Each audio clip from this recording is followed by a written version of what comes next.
दोस्तों हम लोग हिंदी साहित्य को डिस्कस कर रहे हैं। पिछले क्लास में हम लोगों ने आदिकालीन साहित्य तक डिस्कस किया था, जिसमें हम लोगों ने आदिकालीन साहित्य को दो प्रकारों से पढ़ना शुरू किया था, जिसमें पहला था धार्मिक साहित्य और दूसरा था रासो साहित्य। धार्मिक साहित्य को तीन प्रकार से हम लोग डिस्कस कर रहे हैं। उसमें पहला है सिद्ध साहित्य, दूसरा है नाथ साहित्य और तीसरा है जैन साहित्य। पिछले क्लास में हम लोगों ने सिद्ध साहित्य तक डिस्कस किया था। आज क्लास में लोग डिस्कस करेंगे नाथ साहित्य, जैन साहित्य, रासो साहित्य और लौकिक साहित्य और गद्य साहित्य को आज क्लास में लोग डिस्कस करेंगे। तो अगर आप चैनल पर नए हैं तो चैनल को सब्सक्राइब और वीडियो को लाइक करना ना भूलें। तो हम लोग शुरू करते हैं अपना आज की क्लास। नाथ साहित्य क्या होता है? नाथ साहित्य कौन थे इसके प्रवर्तक और कौन कौन सी इसमें लिखे गए हैं किताबें? दोस्तों नाथ साहित्य के प्रवर्तक गोरखनाथ थे। दोस्तों नाथ साहित्य के जो प्रवर्तक थे ये थे गोरखनाथ। ये गोरखनाथ मतेंद्र नाथ के शिष्य थे, मतेंद्र नाथ के शिष्य थे। इन्होंने ही नाथ साहित्य का प्रवर्तक माना जाता है। इनका जो समय काल है नाथ साहित्य का वह 12वीं शताब्दी से 14वीं शताब्दी के अंत तक। नाथ साहित्य का जो समय माना जाता है वह 12वीं शताब्दी से लेकर 14वीं शताब्दी के अंत तक माना जाता है। इसको और किस नामों से जानते हैं? नाथ साहित्य को सिद्ध मत, सिद्ध साहित्य नहीं सिद्ध मत है। नाथ साहित्य को सिद्ध मत, सिद्ध मार्ग, योग संप्रदाय, अवधूत एवं अवधूत संप्रदाय, अवधूमत एवं अवधूत संप्रदाय के नाम से भी जाना जाता है। यानी कि इसका जो और नाम है नाथ साहित्य का वह सिद्ध मत, सिद्ध मार्ग, योग संप्रदाय, अवधूम मत एवं अवधूत संप्रदाय के नाम से जाना जाता है।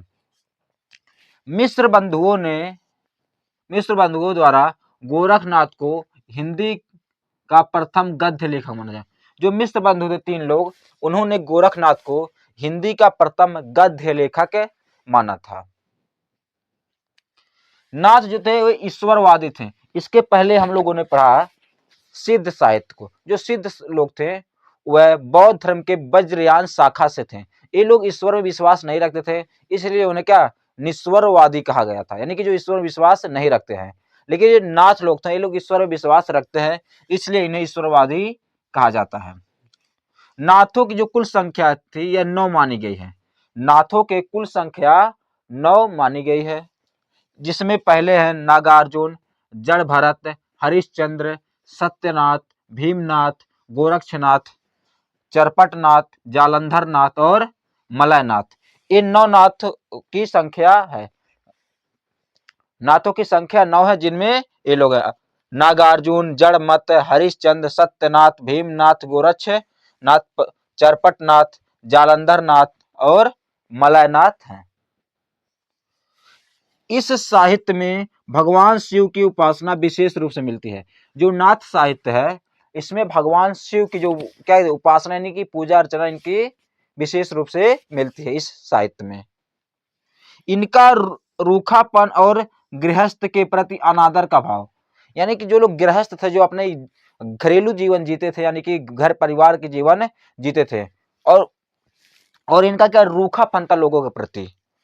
तो इनकी ये सबसे इनका जो भाव था, यानी कि जो रूखापन और गृहस्थ के प्रति इनका जो अनादर का भाव था, यानी कि जो गृहस्थ का अनादर नहीं करते। जो नाथ लोग होते हैं, ये लोग नाथ संप्रदाय के लोग, ये लोग ब्रह्मचर्य होते हैं, इसलिए इनका जो गृहस्थ जीवन है, गृहस्थ लोगों के प्रति इनका अनादर का भाव रहता था।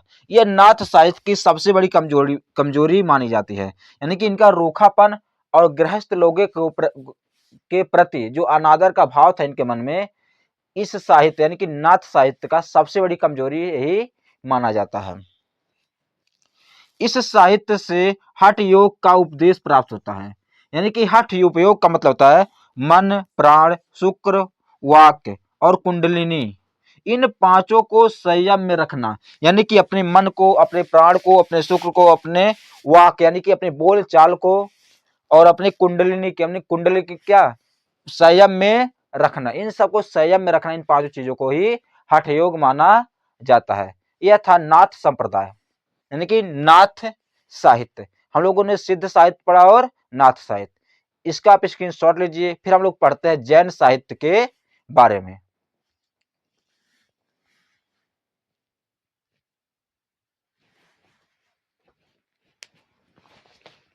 दोस्तों अब हम लोग समझते हैं धार्मिक साहित्य में तीसरे साहित्य के बारे में, जिसका नाम है जैन साहित्य। दोस्तों जैन साहित्य के जो प्रमुख कवि थे वह थे स्वयंभू, पुष्पदत्त, धनपाल, हेमचंद्र आदि जैन साहित्य के प्रख्यात यानी कि प्रमुख कवि हैं। अगर आ जाए कि जैन साहित्य के इनमें से कौन से कवि हैं, तो कौन? स्वयंभू होंगे, पुष्पदत्त होंगे, धनपाल और हेमचंद्र। ये क्या है? जैन साहित्य के प्रमुख कवि हैं। जैन साधुओं ने जैन साधुओं ने रास को एक प्रभावशाली रचना शैली का नाम दिया है। रास, दोस्तों रास इस शब्द का मतलब होता है, अपने यहाँ जैसे कहते हैं रासलीला, रासलीला जो होता है उसी को कहते हैं रास। इसका अर्थ होता है रस। रास का जो अर्थ होता है रस होता है, और जो है अपने यहाँ जो रासलीला होता है उसी को रास कहते हैं, रास या रासलीला। जब एक ही रस से किसी प्रकार की क्रीड़ा करने पर कई प्रकार के क्या हो रस उत्पन्न होते हैं, यानी कि जब एक क्रीड़ा करने पर, किसी एक नाटक या कुछ करने पर जब कई प्रकार के रस उत्पन्न होते हैं, यानी कि कभी शोक होगा, कभी प्रेम होगा, कभी वात्सल्य होगा, उसी में एक ही में, तो उसे ही रास कहते हैं। रस यानी कि जो भगवान श्री कृष्ण हैं इनको रस का अवतार माना जाता है। कृष्ण के प्रति हर प्रकार के रस हैं। हास्य रस भी है, प्रेम रस यानी कि करुण रस भी है, और श्रृंगार रस भी है, वात्सल्य रस भी उनके क्रीड़ा से मिलता है। तो भगवान श्री कृष्ण को रस का अवतार कहा जाता है। रास या रासलीला, रास का बोलो या रासलीला, इसी को जो जैन साधुओं ने एक प्रभावशाली यानी जो रासलीला होता है इसी को जैन साधुओं ने एक प्रभावशाली रूप दिया है। रासलीला को यानी कि एक प्रभावशाली रूप से, यानी इफेक्टिव रूप से इसको रचित किया है। रास शब्द का प्रयोग चैतन्य महाप्रभु और निम्बार्क ने किया है। जो रास शब्द का प्रयोग सर्वप्रथम किए थे वो चैतन्य महाप्रभु और निम्बार्क ने किए थे। शालिभद्र सूरी द्वारा रचित भृतेश्वर बाहुबली रास, जो दोस्तों जो जैन साहित्य है इसमें सभी रचनाओं के पीछे रास लगा होता है। रास लगा होता है, रास अलग होता है और रासो अलग होता है। रासो साहित्य जो होता है वो अलग होता है। इसके बाद हम लोग पढ़ेंगे रासो साहित्य, उसमें क्या अलग चीज है। रासो साहित्य अलग होता है और रास अलग होता है। यानी जो जैन साहित्य है इनके सभी रचनाओं के पीछे रास लगा हुआ मिलता है। तो शालिभद्र सूरी द्वारा रचित भरतेश्वर बाहुबली को रास को जैन साहित्य का प्रथम रचना माना जाता है।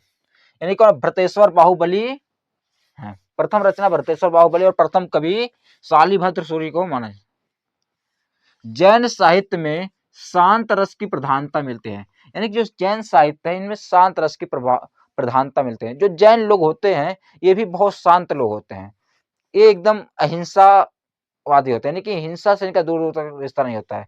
ये लोग जीवों को मारना, जीवों के प्रति इनका बहुत प्रेम है, हर प्राणी के प्रति, इसलिए ये लोग बहुत शांत रहते हैं और इनकी रचनाओं में भी शांत रस की प्रधानता मिलती है। अब हम देख लेते हैं कुछ प्रमुख जैन ग्रंथों के बारे में। इसमें पहले है देवसेन। देवसेन द्वारा लिखित है श्रावकाचार, दर्शन सार, लघुनम चक्र, तत्व सार, भाव संग्रह। यानी कि जैन साहित्य के जो कवि हैं देवसेन, उनके द्वारा लिखा गया था श्रावकाचार, दर्शनचार, लघुनम चक्र, तत्व सार और भाव संग्रह।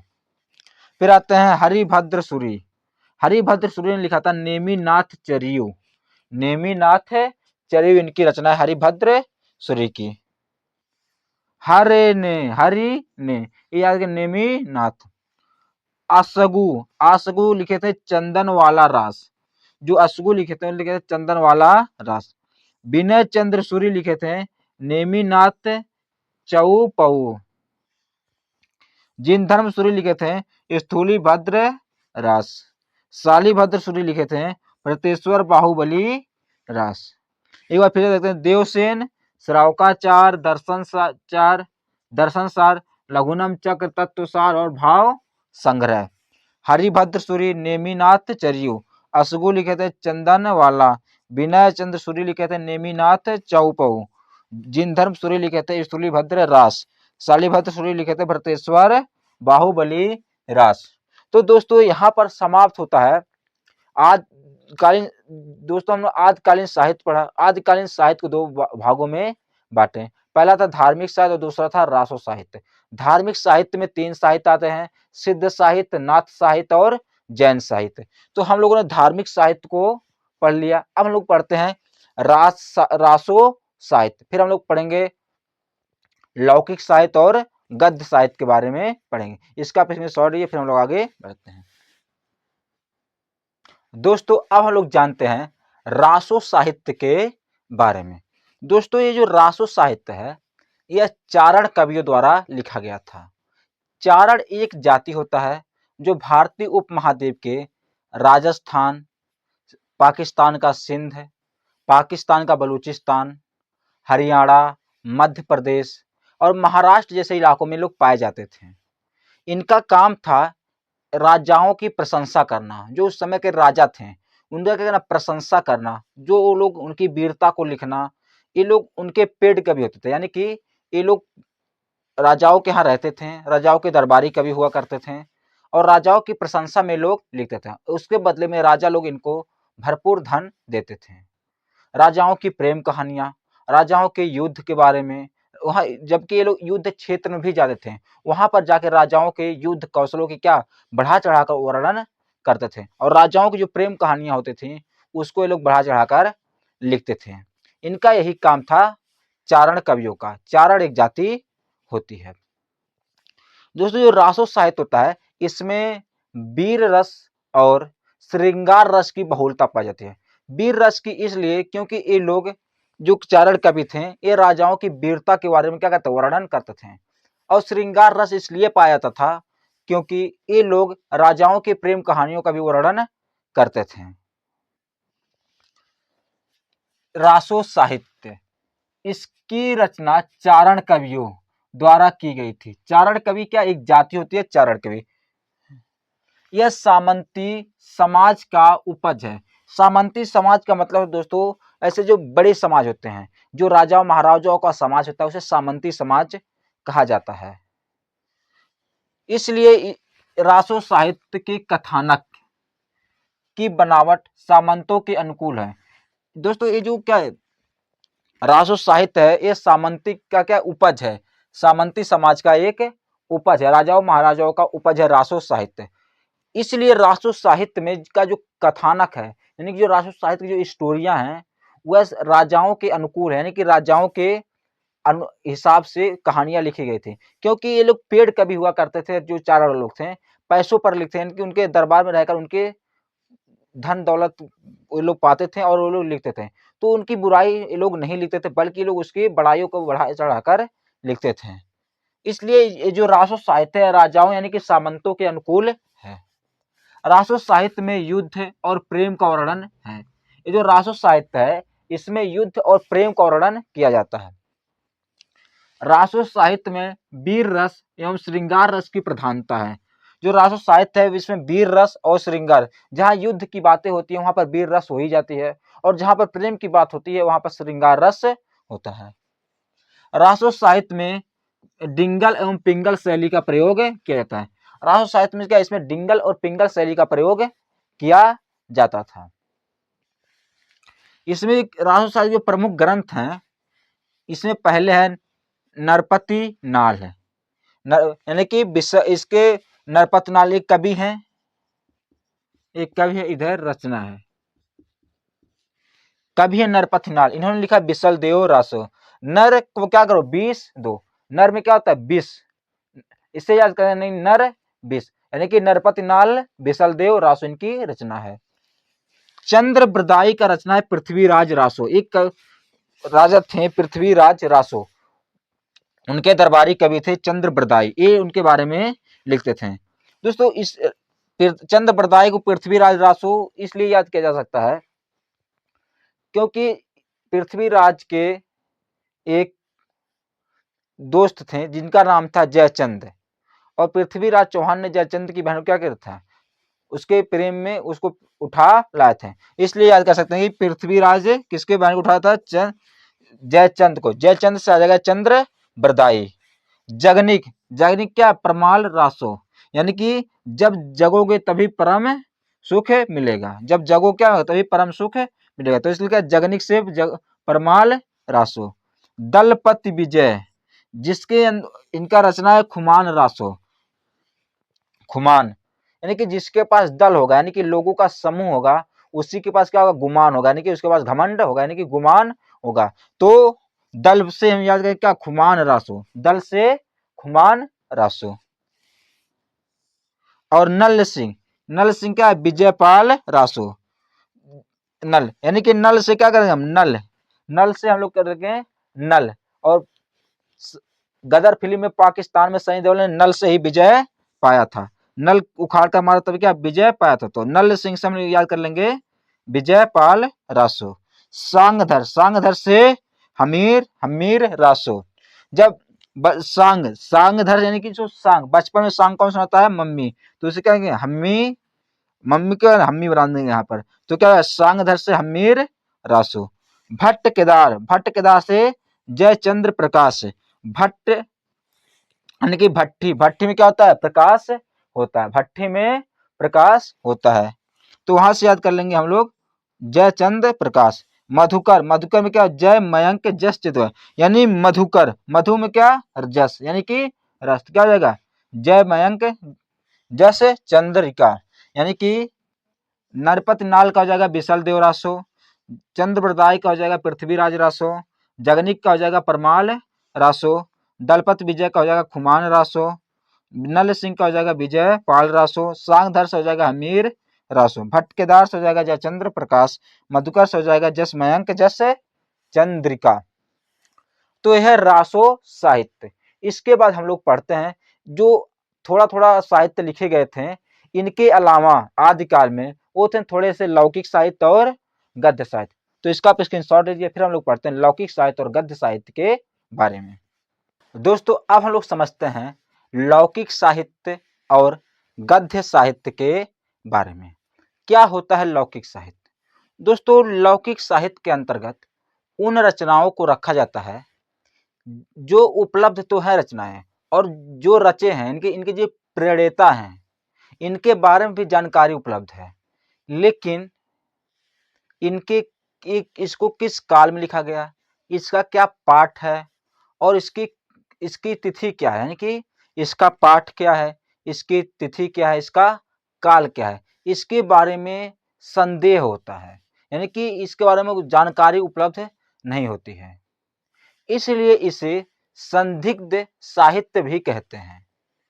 जो लौकिक साहित्य है इसके काल, इसके पाठ और इसके तिथि के बारे में जानकारी ना होने के कारण इसे संदिग्ध साहित्य भी कहते हैं। तो हम लोग देखते हैं प्रमुख ग्रंथों को जो लौकिक साहित्य में लिखे गए हैं। पहला कवि है कल्लौल, कल्लौल द्वारा लिखा गया था ढोला मारू रा दूल्हा। दोस्तों ढोला मारू दूल्हा की रचना कछवाहा वंश के राजा ढोला, कछवाहा वंश के राजा जो थे उनके पुत्र जिसका नाम था ढोला, और पुंगल देश की राजकुमारी जिसका नाम था मारवाड़ी, पुंगल देश की राजकुमारी जिसका नाम था मारवाड़ी, उनकी प्रेम कहानी का वर्णन किया गया है। ढोला मारूरा दूल्हा में कछवा वंश के राजा के बेटा ढोला और पुंगल देश की राजकुमारी मारवाड़ी के प्रेम के बारे में इसमें वर्णन किया गया है। दूसरा है केशवलाल हरसाद राय ध्रुव, इन्होंने लिखा था वसंत विलास। फिर है विद्यापति, सबसे प्रमुख कवियों को मान सकते हैं विद्यापति और अमीर खुसरो को, जिनके से सवाल पूछा जाता है वो है विद्यापति और अमीर खुसरो। विद्यापति ने लिखा था कृतिलता, कृति पताका, विद्यापति पदावली, यानी कि कृतिलता, कृति पताका और विद्यापति पदावली इन्होंने लिखा था विद्यापति ने। ये है लौकिक साहित्य के ग्रंथ। फिर इसके बाद आता है अमीर खुसरो। अमीर खुसरो ने लिखा था खालिक बारी, हालात कन्हैया, मतलब दिल्ली के आसपास के रहने वाले थे अमीर खुसरो।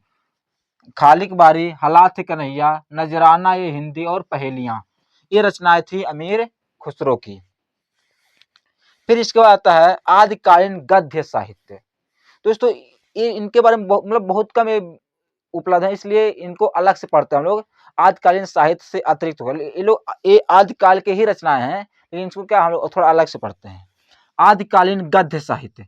आदिकाल में कौन से गद्य साहित्य लिखे गए थे? पहला है रोड़ा, ये कवि रचनाकार है रोड़ा, जिन्होंने लिखा था राहुल बेली। फिर है दामोदर शर्मा। दामोदर शर्मा ने लिखा था उक्ति व्यक्ति प्रकरण, इनकी दामोदर शर्मा की रचना है उक्ति व्यक्ति प्रकरण। फिर है ज्योतिश्वर ठाकुर, ये है इन्होंने लिखा था वर्ण रत्नाकर। तो इसका आप शॉर्ट ले सकते हैं। दोस्तों यहाँ पर समाप्त होता है अपना आदिकाल, जिसको हम लोग पिछले दो वीडियो में आदिकाल को हम लोगों को समाप्त किए हैं। अगर पिछला वीडियो नहीं देखे हैं तो लिंक पर क्लिक करके वीडियो को देख सकते हैं। यहाँ पर समाप्त होता है हमारा आदिकाल। आदिकाल के बारे में हम लोगों ने एकदम डिटेल में डिस्कस किया। कल के क्लास में हम लोग डिस्कस करेंगे दूसरा यानी कि मध्यकाल में भक्ति काल के बारे में। तब तक के लिए बहुत बहुत धन्यवाद। अगर चैनल को सब्सक्राइब नहीं किया तो चैनल को सब्सक्राइब करना ना भूलें। बहुत बहुत